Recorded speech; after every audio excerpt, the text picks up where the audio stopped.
The history of Cvstodia is deep, with stories reaching back to times long before the Penitent One walks through its lands.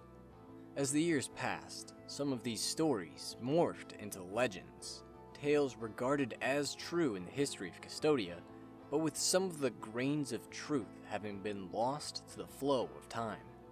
And as this flow went on further, turning years into decades and centuries, more of these grains were washed away, and those legends became myths, stories whose veracity cannot be confirmed as the records of that time have been lost. Eventually, these myths faded from all memory and were forgotten completely. However, just because those stories passed from memory did not mean they didn't happen at all, and sometimes the tale that was thought to be ended gets a new chapter. So was the case for Laudes, first of the Amanecidas, who was forgotten long ago, but has been awakened by the divine entity lording over the land of Cvstodia. Accompanying her revival, referred to as the Stir of Dawn, were the lost details of her story, bringing her memory back into the history of Cvstodia. It all began with a revelatory event that changed everything: the first miracle. Long ago, there was a young man who knelt against a log he had placed upon the ground and prayed for pain to sate the guilt he felt in his heart. These pleas did not echo out into an unacknowledged void, however. The strange entity that would become known as the miracle was listening, and decided to grant the young man's request. Suddenly, the log started growing all over the man's body, twisting it into a painful, unnatural form, locking in place so that he might suffer the torment forever. And through it all, the young man never let out a cry of pain. After all, this was exactly what he had asked for. Those that bore witness to the event, recognizing the immense importance of it, renamed the youth the Twisted One, the first penitent, the father, receiver of the first miracle, and all set upon praying before him, desiring that same cathartic joy he had. Among those that prayed to the Twisted One was a woman named Laudes, who was especially stricken with his grace. Her fervor for him grew and grew until it burst forth from her chest in brilliant golden threads. When the trial finally ended, Laudes found that the threads that spooled upon the ground had twisted together and created 4 replicas of herself, all equally sharing in the fierce passion she had for the Twisted One, and thus the 5 Amanecidas were born.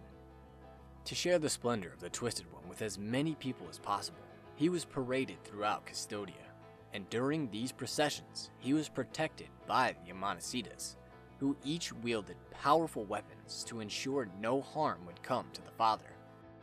A messenger, a man named Jibrael, would also accompany the group, playing a beautiful tune on his horn of bronze as they marched, and as he did so, the Amanecidas would begin singing a melody of purity and grace to announce the impending arrival of the Father. The song of this procession became known as the Saeta, and whenever it sounded, the populace joined in, swept up in its fervor, and showered the Twisted One and the Amanecidas with love. However, not everyone was happy with the adoration poured on the youth.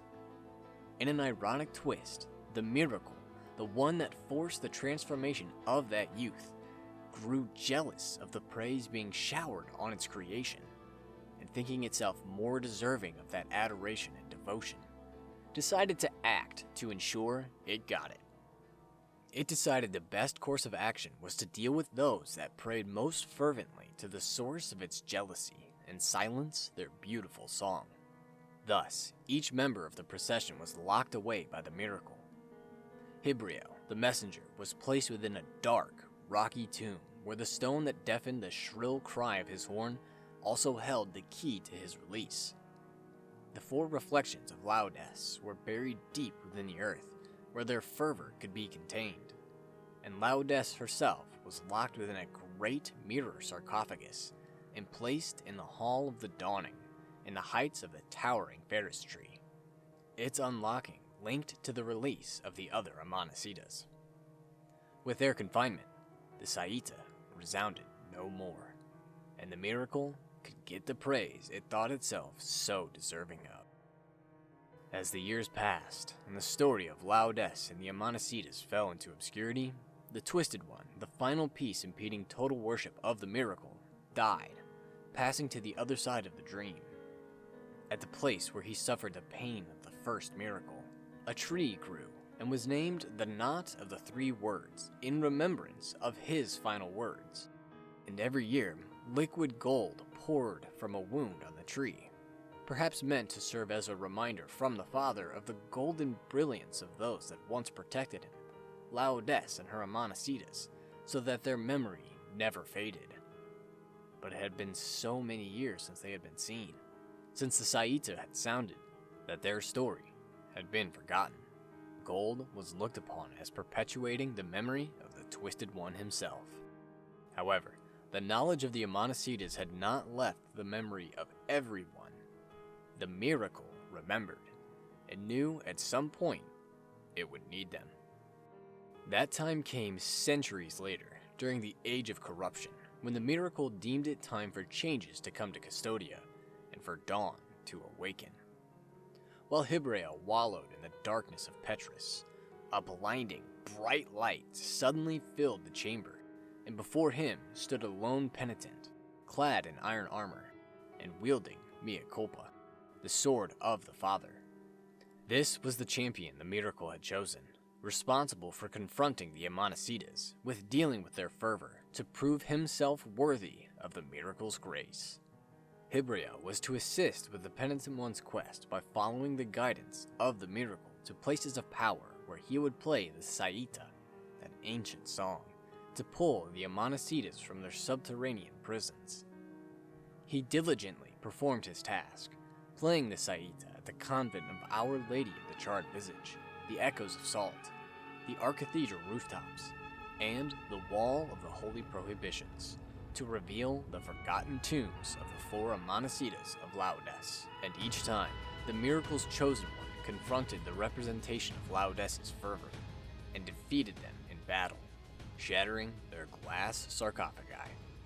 Upon the shattering of the last one, something stirred in the Ferris tree. The great mirror sarcophagus in the Hall of the Dawning chipped away, and the topmost boughs of the tree parted and opened up, making way for the arrival of Laudes, first of the Amanecidas. She climbed to the pinnacle of the Ferris tree, the highest point in Cvstodia, closest to the sun, and called on the power of the Saeta to release upon Cvstodia the bright and terrible dawn. Yet there was one that stood before her, one that intended to stop her crusade before it could even begin.